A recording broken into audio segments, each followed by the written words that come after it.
Hello friends, चलिए तो आज हम पढ़ेंगे मध्य प्रदेश की जलवायु से संबंधित जो भी महत्वपूर्ण प्रश्न हैं उन्हें। देखिए, मध्य प्रदेश की जलवायु की यदि हम बात करें तो सबसे पहले हमें यह जानना होगा कि जलवायु किसे कहते हैं। तो जलवायु की यदि हम बात करें तो किसी भी क्षेत्र में वहाँ का जो तापमान है, वहाँ की आर्द्रता है, वहाँ पर वायु की जो मात्रा है, वह लंबे समय तक उसका जो औसत रूप वहाँ पर बना रहता है, उस दशा को क्या कहते हैं, वहाँ की जलवायु कहा जाता है। ठीक है। अगर हम मौसम की बात करें तो मौसम क्या है, यह दिन प्रतिदिन बदलता रहता है। मौसम क्या होता है, दिन प्रतिदिन बदलता रहता है। तो मध्य प्रदेश की जलवायु के परिप्रेक्ष्य में जो भी प्रश्न महत्वपूर्ण होते हैं, परीक्षा में पूछे जाते हैं, उन्हें हम आज पढ़ेंगे। ठीक है। पहला प्रश्न यहां पर दिया है, मध्य प्रदेश में सर्वाधिक वर्षा किस शाखा से होती है। ऑप्शन दिया है बंगाल की खाड़ी, अरब सागर, दोनों शाखाओं से बराबर या इनमें से कोई नहीं। तो देखिए, जो मध्य प्रदेश में सर्वाधिक वर्षा होती है वह बंगाल की खाड़ी वाली शाखा से होती है। और पूरे भारत की भी यदि हम बात करें तो पूरे भारत में भी सबसे ज्यादा वर्षा बंगाल की खाड़ी वाली शाखा से ही होती है। ठीक है। ऑप्शन नंबर ए हमारा यहाँ पर सही होगा। अगला प्रश्न दिया है, निम्नलिखित में से कौन सी रेखा मध्य प्रदेश में जल विभाजक रेखा कहलाती है। तो देखिए, ऑप्शन दिया है क्या 50 सेंटीमीटर, 75 सेंटीमीटर, 100 सेंटीमीटर या 125 सेंटीमीटर वर्षा। तो जो मध्य प्रदेश की औसत जलवायु है वह है कितनी, 112 सेंटीमीटर। मध्य प्रदेश की औसत जलवायु कितनी है, 112 सेंटीमीटर है। और पूर्व और पश्चिम वाले क्षेत्र की यदि हम बात करें तो उसके मध्य में स्थित जो 75 सेंटीमीटर वाली रेखा है उसे हम कहेंगे जल विभाजक रेखा। ऑप्शन नंबर बी हमारा सही हो जाएगा। अगला प्रश्न दिया है, मध्य प्रदेश किस प्रकार की जलवायु वाला प्रदेश है। मतलब मध्य प्रदेश में किस प्रकार की जलवायु पाई जाती है। तो देखिए, मध्य प्रदेश कहाँ है, भारत के बीचों बीच स्थित है। कहाँ पर, मध्य प्रदेश भारत के बीचों बीच स्थित है। तो मानसून से आने वाली जो हवाएं होती हैं उनके कारण यहाँ पर वर्षा होती है। तो मध्य प्रदेश मानसूनी जलवायु वाला क्षेत्र तो है ही। और कर्क रेखा मध्य प्रदेश को उष्ण कटिबंधीय, कौन सा, उष्ण कटिबंधीय स्वरूप प्रदान करती है कर्क रेखा। तो हम कहेंगे मध्य प्रदेश उष्ण कटिबंधीय मानसूनी जलवायु वाला क्षेत्र है। ऑप्शन नंबर सी हमारा सही होगा। कौन सा, ऑप्शन नंबर सी हमारा सही हो जाएगा। अगला प्रश्न दिया है, मध्य प्रदेश की जलवायु को उष्ण कटिबंधीय स्वरूप प्रदान करने में कौन उत्तरदायी है। तो इसके जस्ट पहले वाले प्रश्न में हमने देखा कि कर्क रेखा मध्य प्रदेश को उष्ण कटिबंधीय स्वरूप प्रदान करती है। ऑप्शन नंबर ए हमारा सही होगा। कर्क रेखा मध्य प्रदेश को उष्ण कटिबंधीय स्वरूप प्रदान करती है। अगला प्रश्न दिया है, मध्य प्रदेश की जलवायु के अनुसार मध्य प्रदेश में कितनी ऋतुएं पाई जाती है। तो देखिए, हम सब जानते हैं मध्य प्रदेश में कितनी ऋतु पाई जाती हैं, 3 ऋतु पाई जाती है। कितनी, 3 ऋतु पाई जाती है। कौन सी, ग्रीष्म ऋतु, वर्षा ऋतु और शीत ऋतु। तो ऑप्शन नंबर बी हमारा सही हो जाएगा। अगला प्रश्न दिया है, जलवायु के आधार पर मध्य प्रदेश को कितने भागों में बांटा गया है। तो देखिए, जलवायु के आधार पर यदि हम बात करें तो जलवायु के आधार पर मध्य प्रदेश को 4 भागों में बांटा गया है। कितने भागों में बांटा गया है, 4 भागों में। कौन कौन से हैं वो 4 भाग। तो सबसे पहला है उत्तर का मैदान, दूसरा है विंध्याचल का पहाड़ी भाग वाला, तीसरा है नर्मदा की घाटी और चौथा है मालवा का पठार। कौन कौन सा है, सबसे पहला उत्तर का मैदान उत्तर में, दूसरा हम पूर्व में देखें तो विंध्याचल पहाड़ी वाला क्षेत्र, तीसरा है नर्मदा घाटी और चौथा है मालवा का पठार। तो 4 भागों में बांटा गया है। कितने, जलवायु के आधार पर मध्य प्रदेश को 4 भागों में बांटा गया है। इस क्षेत्र में ग्रीष्म ऋतु में अत्यधिक गर्मी तथा सर्दी में साधारण ठंड पड़ती है। तो देखिए, जो नर्मदा घाटी वाला क्षेत्र है उस नर्मदा घाटी वाले क्षेत्र में गर्मी में बहुत ज़्यादा गर्मी पड़ती है, लेकिन ठंड के वक्त यहाँ पर कम ठंड पड़ती है। मतलब सर्दी कम और गर्मी ज़्यादा। कहाँ पर, नर्मदा घाटी वाले क्षेत्र में। तो ऑप्शन नंबर डी हमारा सही होगा। कौन सा, ऑप्शन नंबर डी। अगला प्रश्न दिया है, मध्य प्रदेश के किस क्षेत्र की जलवायु को सम जलवायु कहा जाता है? तो देखिए, जो मालवा का पठार है, उस मालवा के पठार की जो जलवायु है उसे कहा जाता है सम जलवायु वाला क्षेत्र। क्यों? क्योंकि यहाँ ना तो अत्यधिक गर्मी पड़ती है और ना ही अत्यधिक ठंड पड़ती है, इसलिए इस क्षेत्र को क्या कहा जाता है? सम जलवायु वाला क्षेत्र। तो ऑप्शन नंबर ए हमारा सही होगा। सूर्य का उत्तरायण होने से प्रदेश में क्या परिवर्तन होगा?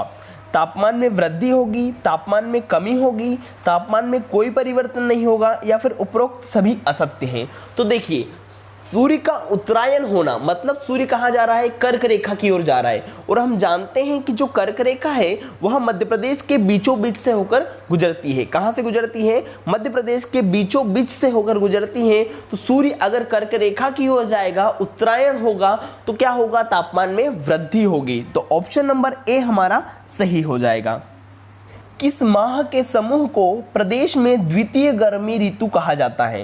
तो देखिए, जब सितंबर अक्टूबर में आकाश क्या हो जाता है? साफ हो जाता है। आकाश साफ हो जाता है तब क्या होता है? तापमान में धीरे धीरे से वृद्धि होती है। तो इस समय जो होता है यहाँ पर गर्मी पड़ने लगती है वापस से, तो इसे हम क्या कहते हैं? द्वितीय गर्मी। द्वितीय गर्मी कहा जाता है मध्य प्रदेश में। किस माह को? सितंबर अक्टूबर माह को। तो ऑप्शन नंबर डी हमारा सही हो जाए। मध्य प्रदेश का सबसे कम तापमान किस स्थान पर रहता है? तो ऑप्शन दिया है ग्वालियर, शिवपुरी, दतिया या गुना। तो जो मध्य प्रदेश का सबसे कम तापमान रहता है वह शिवपुरी में रहता है। कहाँ पर? शिवपुरी में रहता है। ऑप्शन नंबर बी हमारा सही होगा। अगला प्रश्न दिया है, मध्य प्रदेश को वर्षा के आधार पर कितने भागों में बांटा गया है? तो देखिए, मध्य प्रदेश को वर्षा के आधार पर यदि हम बात करें तो मध्य प्रदेश को वर्षा के आधार पर 4 भागों में बांटा गया है। कितने भागों में बांटा गया है?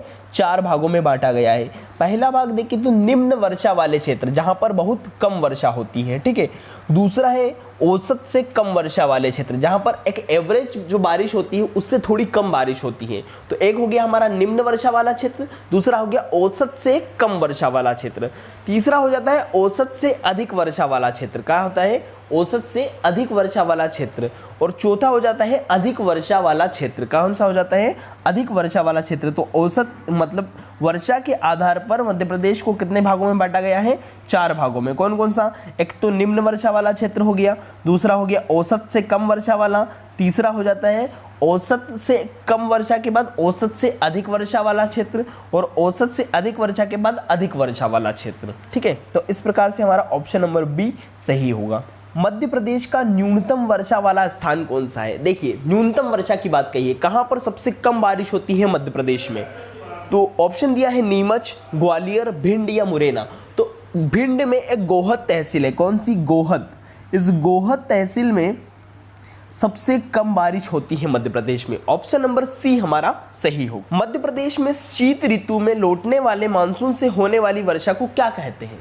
देखिए, जब मध्य प्रदेश में शीत ऋतु आ जाती है, मतलब ठंड का टाइम आ जाता है, तब क्या होता है? जब मानसून लौट रहा होता है उस समय भी मानसून क्या करता है? बारिश करता है। तो उस बारिश को क्या कहते हैं? तो हम उस बारिश को कहते हैं मावठा। क्या कहते हैं? मावठा। ऑप्शन नंबर बी हमारा सही हो जाएगा। मध्य प्रदेश में ऋतु संबंधित जानकारी जुटाने वाली वेधशाला कहाँ स्थित है?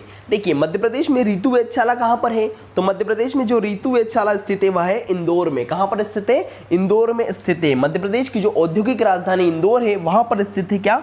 मध्य प्रदेश की ऋतु वेधशाला। तो ऑप्शन नंबर ए हमारा सही होगा। मध्य प्रदेश का सर्वाधिक वर्षा वाला स्थान किस पठार में अवस्थित है?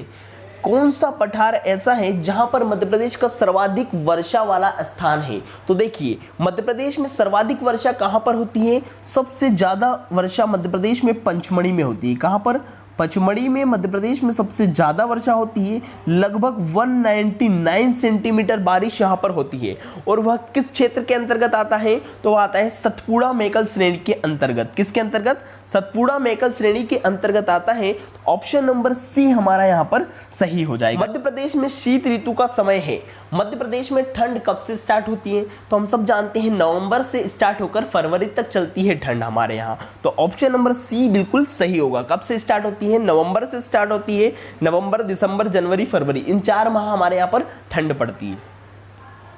अगला क्वेश्चन दिया है, मध्य प्रदेश में दैनिक तापांतर किस माह में सर्वाधिक होता है? दैनिक तापांतर की बात कही है, ताप की बात नहीं कही, कही कि तापांतर। तापांतर मतलब दिन का तापमान अधिक और रात में बहुत ज्यादा ठंडा, ठीक है। तो ताप में अंतर कहां पर ज्यादा रहता है, किस माह में? तो उसका आंसर होगा मार्च माह में दैनिक तापांतर मध्य प्रदेश में सबसे ज्यादा हो। अगला प्रश्न दिया है, निम्न में से प्रदेश के किस क्षेत्र में दोनों मानसूनों से वर्षा होती है? दोनों मानसूनों से मतलब अरब सागर वाली शाखा से भी और बंगाल की खाड़ी वाली शाखा से भी, दोनों से वर्षा होती है। ऐसा कौन सा क्षेत्र है? तो वह है कौन सा?